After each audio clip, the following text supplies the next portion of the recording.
SSC CGL 2024 का exact exam pattern पे ये मॉक टेस्ट सीरीज या फिर मॉक टेस्ट या प्रैक्टिस सेट है, ये मॉडल पेपर है। इसको आप जो है पूरा अटेम्प्ट करिए और अपना अपना स्कोर जरूर बताइए वीडियो में कमेंट करके कितना आपका स्कोर आ रहा है इस पे। ये टेस्ट सीरीज बिल्कुल लेटेस्ट ट्रेंड पैटर्न के हिसाब से नए सिलेबस के हिसाब से बनाई गई है। टेस्ट सीरीज 50 टेस्ट सीरीज है टोटल, ठीक है। एक एक करके जो है आपको वीडियो देना हम चालू कर रहे हैं। ये वाली टेस्ट सीरीज एसएससी सीजीएल 2024 के एग्जाम से पहले जरूर लगाएं।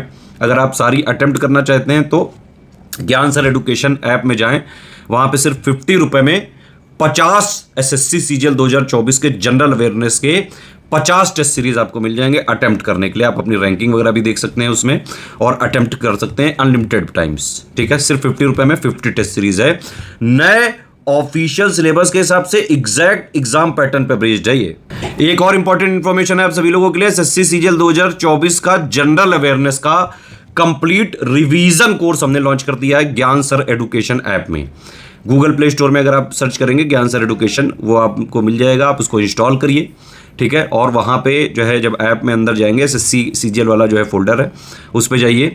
एसएससी सीजीएल 2024 का इंग्लिश मीडियम में भी और हिंदी मीडियम में भी रिवीजन का जो है कोर्स चल रहा है, उसको एक बार आप ज़रूर लगा लें। अगर आपको जनरल अवेयरनेस के पूरे क्वेश्चन जो है एग्जाम में सही करके आने हैं तो ये वाला रिवीजन कोर्स एक बार देख के ही जाएं। जितना भी जनरल अवेयरनेस का जो सिलेबस है पूरा उसका निचोड़ है हमारे सिलेक्शन मटेरियल वाले रिवीजन वाले कोर्स में, ठीक है। कोर्स की फीस है सिर्फ 100 रुपये और उसमें कूपन कोड अप्लाई करना है ज्ञान सर। ऐसे ही टेस्ट सीरीज की भी फीस है 50 रुपये, कूपन कोड है ज्ञान सर, ठीक है। इसमें ये ध्यान रखिए कि फीस डबल रखी गई, लेकिन बाई नाउ से ऊपर एक अप्लाई कूपन का है उसमें ऑप्शन, उसमें आप अप्लाई कूपन करें ज्ञान सर, अगर आप उसमें डालेंगे तो फीस जो है आधी हो जाएगी। तो 100 रुपये में कोर्स है रिवीजन वाला, सिलेक्शन मटेरियल है उसमें जनरल अवेयरनेस का पूरा। तो एक बार एग्जाम से पहले जनरल अवेयरनेस का कोर्स जरूर से जरूर लगा के जाएं, हाईली रिकमेंडेड है, ठीक है। और 50 टेस्ट सीरीज जनरल अवेयरनेस के बिल्कुल एग्जैक्ट एग्जाम पैटर्न पे वो आपको 50 रुपये मिल जाएंगे। वो ज्ञान सर एडुकेशन वाले ऐप में पेड टेस्ट सीरीज वाले फोल्डर में जाके एसएससी सीजीएल 2024 का आप कोर्स ले सकते हैं।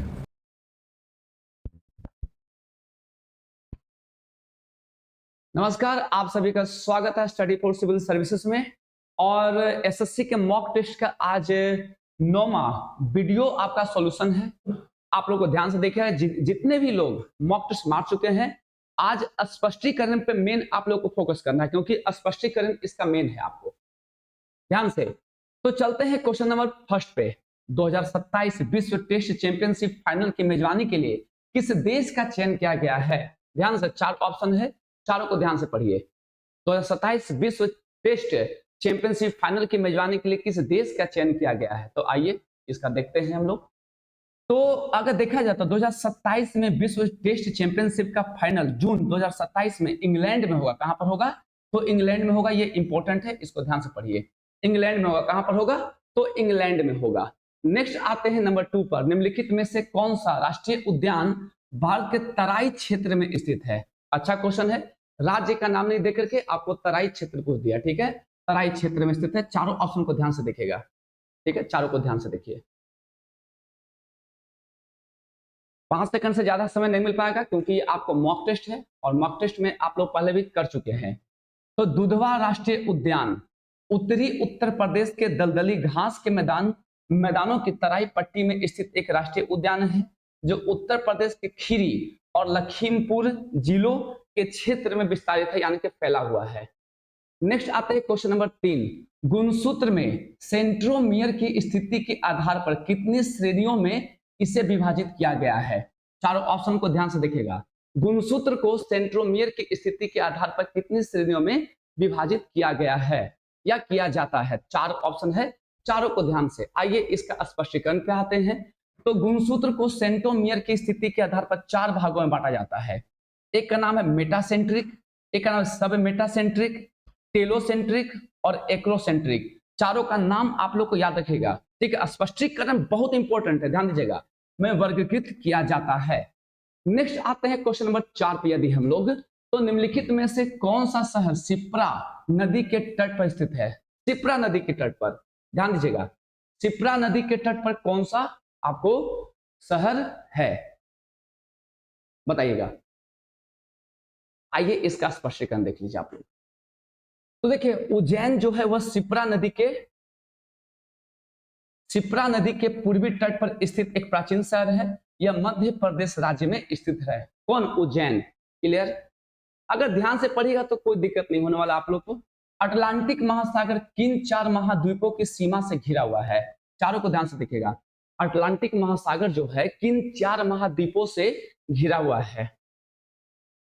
4 महाद्वीप का नाम आपसे पूछा था। जानते हैं कि बीच में मान के चलिए ये वाला हो गया, ठीक है।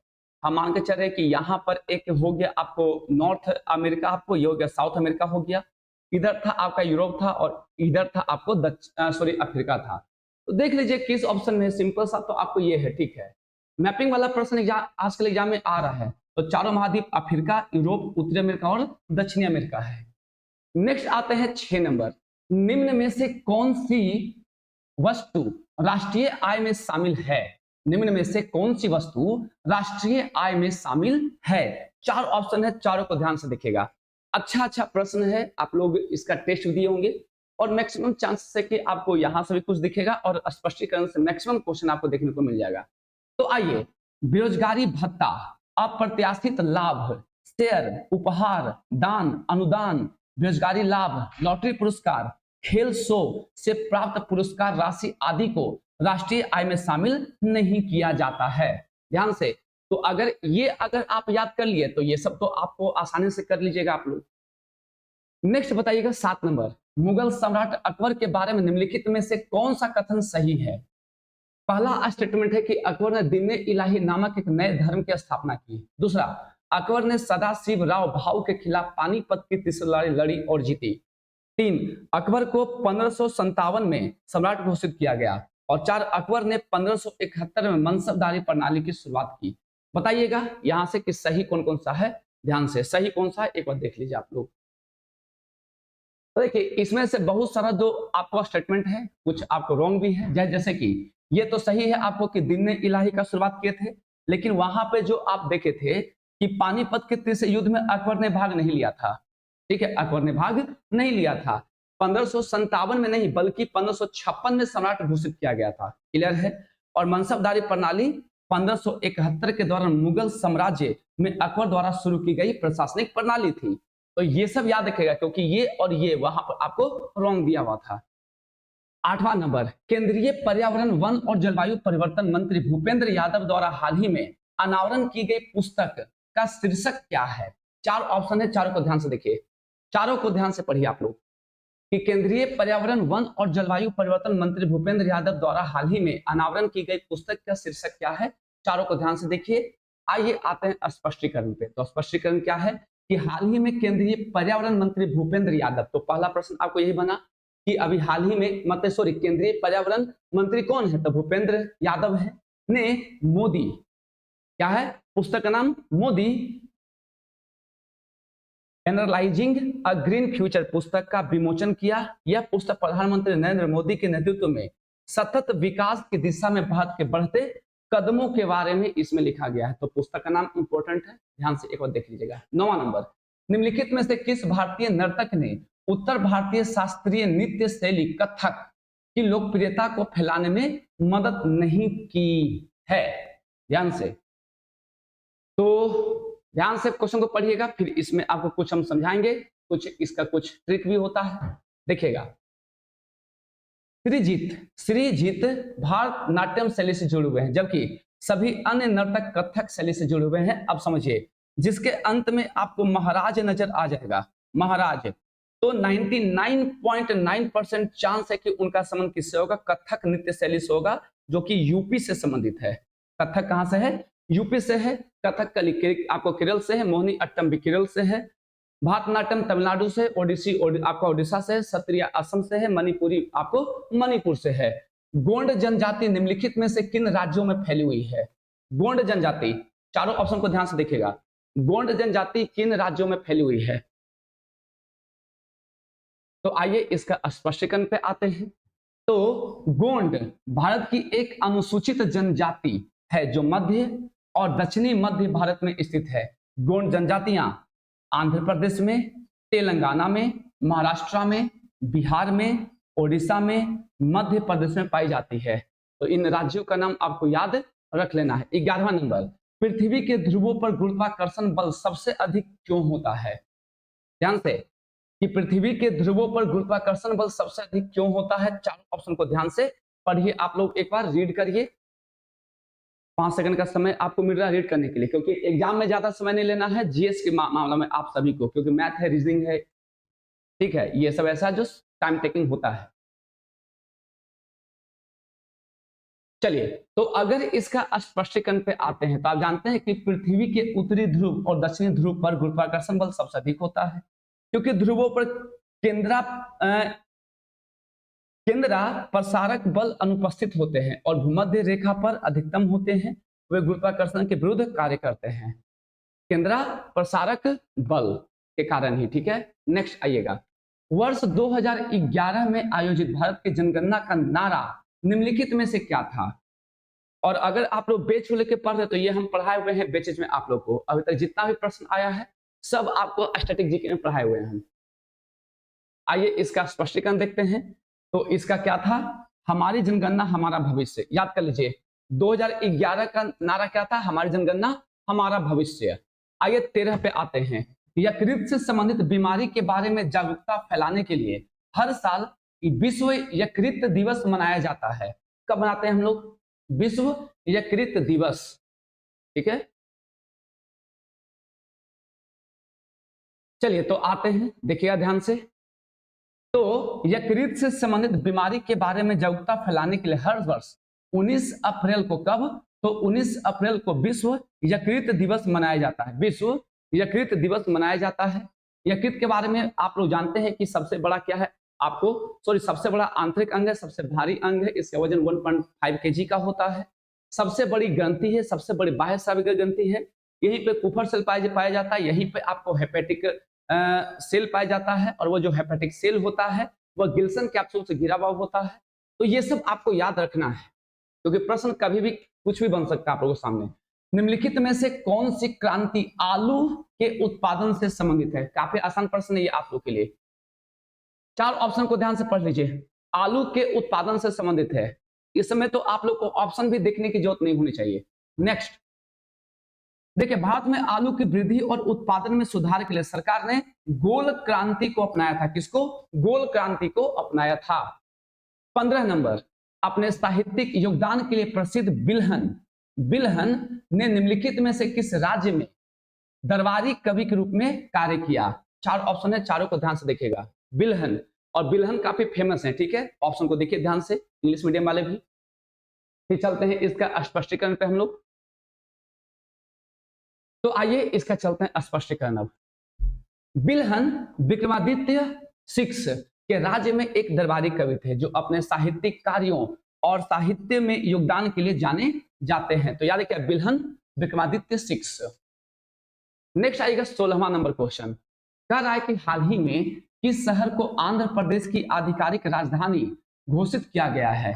ध्यान से, हाल ही में किस शहर को आंध्र प्रदेश की आधिकारिक राजधानी घोषित किया गया है?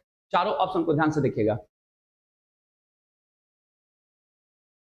तो अगर ध्यान से देखें तो ये भी प्रश्न आप लोग सुने हुए हैं, ठीक है। अमरावती आंध्र प्रदेश की नई राजधानी है। यह शहर गुंटूर जिले के कृष्णा नदी के तट पर स्थित है। कहां पर? गुंटूर जिले में कृष्णा नदी के तट पर अमरावती स्थित है। नेक्स्ट आइए 17वां नंबर। निम्नलिखित में से कौन सी पर्वतमाला मध्य हिमालय का हिस्सा नहीं है? चारों को ध्यान से देखिएगा। निम्नलिखित में से कौन सा पर्वतमाला मध्य हिमालय का हिस्सा नहीं है? चारों ऑप्शन आपके सामने स्थित है। तो हालांकि ये भी आपके लिए काफी आसान है।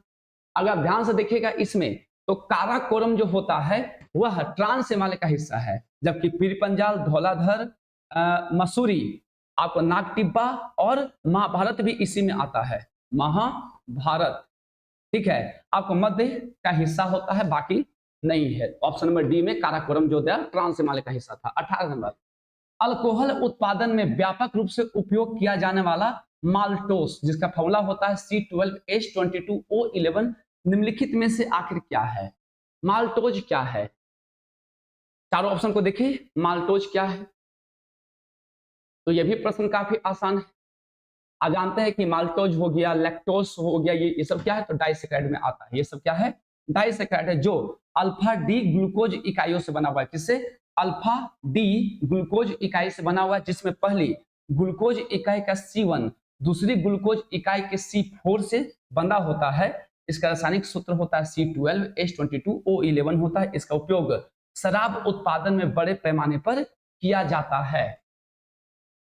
19 नंबर बताइएगा कि अप्रैल 2024 में उत्तर प्रदेश 6 नए उत्पादों के साथ सबसे अधिक जीआई टैग प्राप्त करने वाला देश का शीर्ष राज्य बन गया। वर्तमान में उत्तर प्रदेश राज्य के पास कुल कितने जीआई टैग हैं? 4 ऑप्शन है, चारों को ध्यान से देखिएगा, चारों को ध्यान से देखिए। तो अगर ध्यान से देखते हैं तो इसका आंसर क्या हो जाएगा कि हाल ही में मिले 6 नए उत्पादों के जीआई टैग के साथ उत्तर प्रदेश ने भारत में सर्वाधिक जीआई टैग उत्पादों वाले राज्य के रूप में अपना स्थान बरकरार रखा है। इसकी कुल संख्या कितनी हो गई है? तो 75 हो गई। कितनी हो गई है? 75 हो गई है। 20वां, जब धातु जिंक Zn और तनु हाइड्रोक्लोरिक एसिड HCl के बीच रासायनिक अभिक्रिया होती है तो हमें निम्नलिखित में से क्या प्राप्त होता है? ध्यान से, चारों ऑप्शन है, चारों को ध्यान से देखेगा।